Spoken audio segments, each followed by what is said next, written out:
네, 다음으로 오늘의 두 번째 주제입니다. 정말로 경기 침체가 온다면 저점은 어디일까?입니다. 많이들 이제 저희가 뭐 침체가 온다 만다 얘기들을 해요. 그리고 침체가 오더라도 좀 이제 소프트 랜딩이다.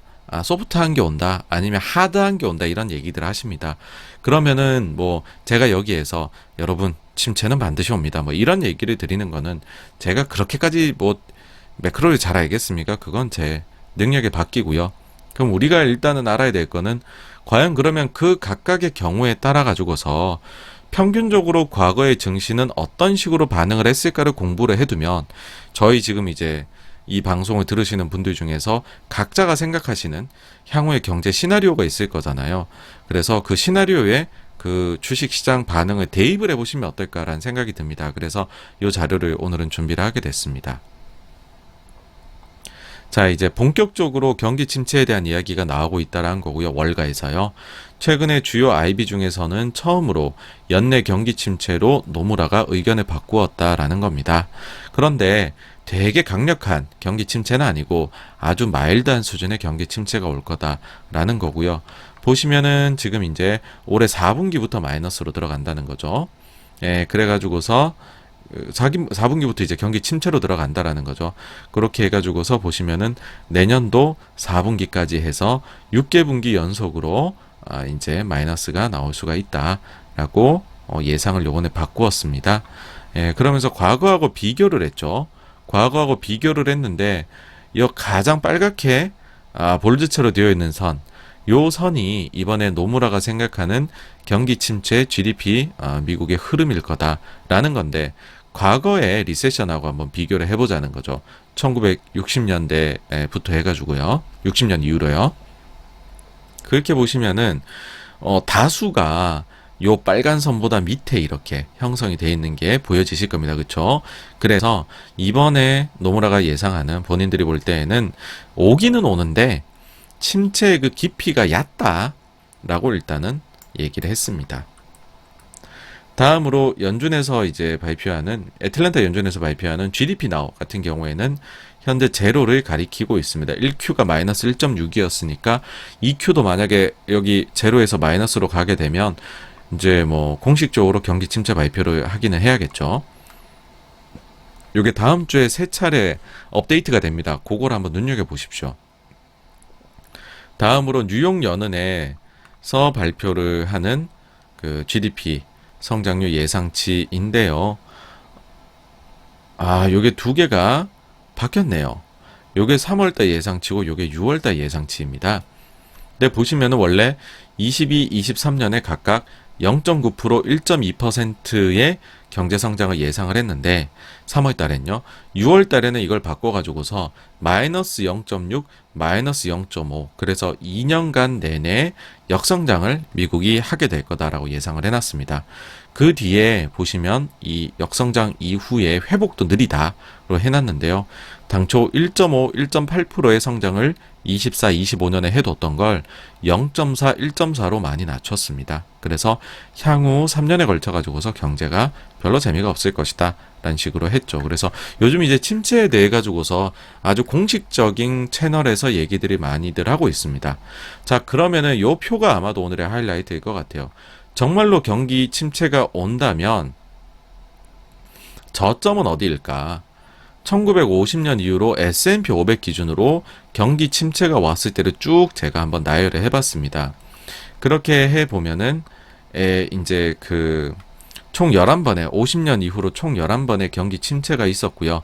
그때 당시 S&P 500이 고점하고 저점을 이어가지고서 보면 하락률이 지난 코로나 때는 35.4%였어요. 그리고 금융위기 때는 57.7%, IT 버블 때는 뭐 50.5% 뭐 이런 식이었습니다. 그런데 요 11번의 평균을 구해보면 마이너스 32.4%였다. 라는 거고요. 근데 평균은 이렇게 좀 아웃라이어들이 있잖아요. 너무 빠진 애도 57.7. 그러니까는 중간값을 구해보자. 경기 침체에서 왜 그러냐면 침체에 빠졌어도 14.8%, 17.1%밖에 빠지지 않았었던 때도 존재하거든요. 그래서 중간값을 구해보자라고 하니까는 마이너스 28%였습니다. 이거를 2022년 현재에 한번 대입을 해보죠. 2022년도 지금 S&P 500이 1월 초 고점에서 최근 저점을 구해보면 하락률이 24.5%입니다. 근데 금요일까지는 좀 반등을 했잖아요, 이번 주에. 그래서 금요일 종가는 3,637에서 반등해서 3,912가 되었죠. 그래서 만약에 고점에서 과거 11번의 경기 침체 평균인 32.4% 만큼 요번 증시가 빠지고 저점 형성하고 올라올 것 같다라고 하면 지난 금요일 종가 대비해서 16.8%의 추가적인 하락이 더 있을 수 있다라는 거고요. 만약에 중간값만큼 빠진다라고 하면은 이제 뭐 한 4% 정도 추가로 더 이제 4% 정도의 그 룸이 있죠. 덜 빠지죠. 그러면은 11.3% 정도 빠진 여기서 추가적으로 더 빠질 수 있다라고 그렇게 볼 수가 있습니다. 그럼 절대 레벨로 따지면은 S&P 500 기준으로 과거 리세션 평균만큼 빠져야 된다 하면 3,256이 바닥일 수 있고요. 과거 중간값만큼 빠진다라고 하면 3,471 정도까지의 하락을 볼 수 있다라는 부분입니다. 그래서 여러분들께서 정말로 침체가 온다라고 생각을 하시면은 이 정도의 그 과거에는 하락이 있었다. 요거 염두에 두시라라는 부분입니다. 그러면은 이제 이게 사실은 뭐 기간을 어떻게 잡는 거에 따라 좀 다른 거 아니야 이렇게 생각하실 수가 충분히 있잖아요. 저는 1950년 이후로 끊었는데 그래서 이제 다른 쪽의 것들을 한번 보시게 되면 지금 이제 그 골드만삭스에서 얘기하기를 최근인데요. 향후 2년 동안 침체 가능성 뭐 이거 얘기한 자료 기억하시죠? 그래서 세계 2차 대전 이후 12번의 경기 침체가 있었고 S&P 500 지수가 중간값 기준으로는 평균적으로 24% 정도 빠졌었다. 근데 침체가 오면 평균적으로 30% 이상이 빠졌었다. 그렇게 얘기를 했습니다. 그러면서 그 경기 침체가 되기 전에 고점을 찍은 후에 약 30개월 정도 평균적으로 하락을 했다라고 얘기를 했어요. 그래서 이제 요게 반영된 건데요. 베어마켓 2차 대전 이후로 보시면은 그 과거가 좀 하락률이 낮았던 것 같아요. 뭐 이유는 모르겠어요. 최근이 오히려 더 하락률이 높아졌고 좀 그렇죠. 그래서 여기도 숫자를 보시면은 과거 베어마켓이 32.5% 정도 빠졌다라고 하니 32.4 뭐 거의 뭐 숫자는 비슷하게 나옵니다.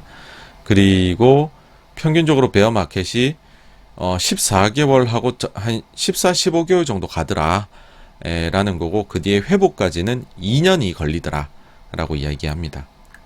다음으로 이제 그 100년을 다룬 거예요. 이거는 100년을 해버리니까는 그 30년 이후부터죠. 그래서 대공황이 빠져요. 여기는 사실 이게 여러분들 대공황을 넣으면 대공황이 너무너무 아웃라이어예요. 숫자가 대공황을 넣으면 숫자가 너무 지저분하고 나빠져요.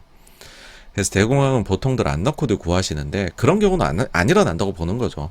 저도 뭐 대공황을 생각을 하고 넣는다 그건 말이 안 된다고 보거든요.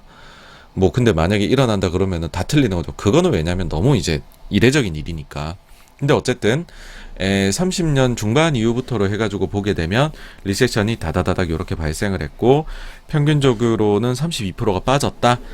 그리고 평균적으로 381일 정도가 빠졌다. 약세장이 나타났다라는 거고요.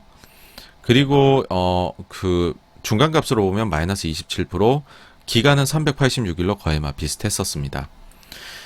그래서 만약에 이 과거 평균을 대입을 해본다라고 하면 1년 좀 더 약세장 간다고 하는 거잖아요. 그러면 우리가 미국 장 기준입니다. 미국 장 기준으로 22년 1월부터 지금 빠지기 시작했으니까 고점을 찍고서 그러면 내년 한 2월 정도까지 내년 초까지 약세장이 이어질 수 있다. 그러니까 침체가 온다면이에요. 침체가 온다면 인 거고 그 다음에 한 2년 정도 리커버리에 시간이 걸리니까 그로부터 2년이니까는 한 25년도 초 정도의 직전 고점을 회복을 하게 될 거다라는 것입니다. 요게 이제 침체론자입니다. 근데 만약에 침체가 아니라면 뭐냐? 경기 침체가 오지 않아도 뭐 주식시장은 언제든 얼마든지 흔들릴 수 있잖아요. 미스터 마켓은 워낙 변덕이 심하니까. 그래서 침체가 아니고 이렇게 우리가 조정이라 하죠. 코렉션이 온다라고 해버리면은 평균적으로 보시면은 이제 2차 세계대전 이후로 26번의 그런 이제 조정장이 왔다고 해요. 침체까지 아니고 침체가 없는 그냥 하락장. 뭐 가령 예를 들면 그 미국 신용등급 강등 때라든지 아니면은 2018년도에 그 미중 무역 분쟁에다가 그 다음에 미국이 타이트닝을 아주 빠르게 해나갈 때 뭐 그때도 20% 가까이 증시 빠졌었잖아요. 그런 것들을 이제 넣은 거죠. 그런 걸 넣어보니까는 26번의 조정장에서 평균적으로 13.7%가 빠지더라. 그리고 요거는 보통 한 4개월 이상 가고 그 다음에는 회복하는데 4개월 정도가 걸리더라. 그러니까 지금 증시가 보시면은 24%, 25%나 빠졌었잖아요. 그러니까 만약에 이게 침체가 아니다라고 하면은요, 지금 당장 주식이 회복을 해야 됩니다. 그래서 그 1월부터 빠져갖고서 4개월 정도 걸리니까는 이제 한 5월 정도, 한 달 정도 더 온 거죠. 6월 정도까지 빠졌으니 당장 회복을 해야 된다라고 이제 볼 수가 있는 것이죠.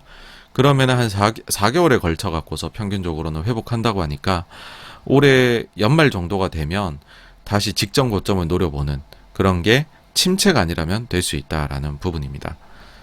굉장히 다르죠, 그렇죠? 굉장히 다릅니다, 이게. 그러면은 이거를 보시면은 솔직히 저도 이제 여기까지 만들고 그런 생각이 들더라고요. 더 헷갈리시겠다.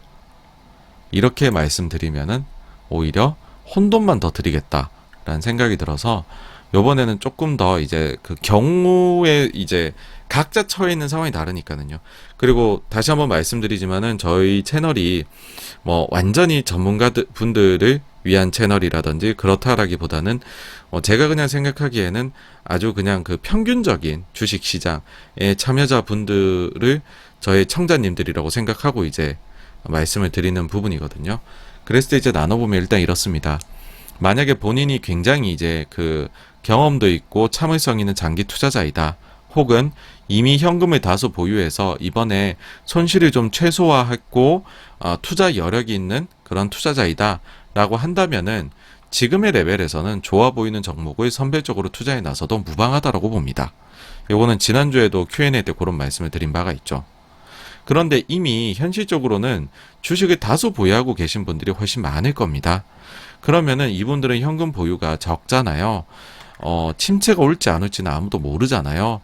그러면은 침체가 왔을 경우에는 지금으로부터 추가적으로 11에서 16% 정도 하락이 있을 수 있으니까 그러니까는 현재 현금을 최대한 아껴서 여전히 쓰셔야 된다라는 의견을 이제 또 말씀을 드립니다.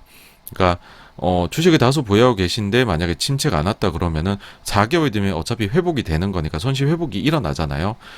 그러니 뭐 현금을 여기에서 조금 남은 거를 더 뭐 물타기를 했다 안 했다 가지고서 크게 이게 막 바뀔 건 아니다라고 봐요. 그래서 그런 분들한테는 최악의 상황도 고려해서 현금은 그래도 꼭 좀 가지고 계시라 드리는 거고 말씀을 레버리지 투자자분들은 만약에 진짜 침체가 오게 되면 이때부터는 정말로 반대 매매 같은 게 많이 나올 수도 있는 거거든요. 그래서 레버리지는 꼭 좀 줄이셨으면 한다. 그런 말씀 이렇게 경우의 수를 나눠 갖고 좀 드리고 싶네요. 그러고 나서 이제 그럼 제가 보고 있는 저의 그 뭐랄까요 베이스 시나리오라고 해야 될까요? 경기 침체의 가능성이 어느 정도냐? 거기에 대해서는 뭐 사실 제 방송 계속 들어주신 분들께서는 느낌이 오실 테지만은 저는 침체 가능성을 좀 더 넓게 보고 있습니다. 그러니까 인플레이션이라는 심리가 한번 불붙으면은 이게 꺼트리기가 참 어려운 거고, 그러니까 꺼진 것 같아도 다시 살아나고 꺼진 것 같아도 다시 살아나거든요. 그 다음에는 보시면은 이 자산 가격이 요즘에 주식뿐만 아니라 뭐 코인도 그렇고 많이 빠졌어요. 그래서 분명히 소비에 있어 가지고서 웰스 이펙트, 자산 효과는 분명히 존재한다. 그래서 소비 쪽이 타격을 이 정도까지 자산 시장이 나빠지면 입지 않겠느냐라고 저는 생각을 합니다. 그래서 침체의 가능성이 더 높다라고 일단 보고 있고요. 그 다음에 두 번째는 여전히 이 기대치라고 해야 될까요? 그 예상하고 있는 그 기대치가 안 내려오더라라는 부분입니다. 그래서 이 기대치 예상치가 좀 일단은 내려오는 모습을 보여야 하지 않을까라는 생각이 있는데, 그게 뭐냐 하면은 지금 제가 드린 이야기가 뭐냐 하면 바로 그 애널리스트 분들께서 예상하시는 기업들의 향후 순이익, 거기에 대한 예상치입니다. 이제 주당 순이익에 대한 예상치인데, 이거를 이제 그 보시게 되면은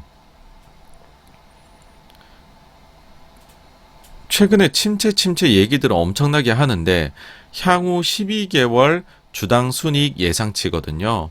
그게 최근에 꺾이나요, 여러분 보시면? 아니죠. 여전히 올라가고 있어요.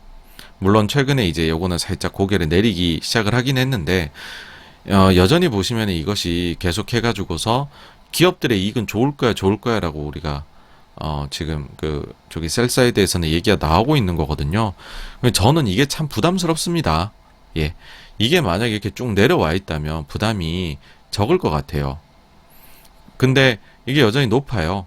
그래서 만약에 2분기에 기업들이 실적을 잘 못 내놓기 시작하면 이게 사실은 그 긍정 편향이거든요. 근데 또 나빠지기 시작하면 부정 편향이 또 많이 반영이 돼요. 이 대표적인 게 이 시기입니다.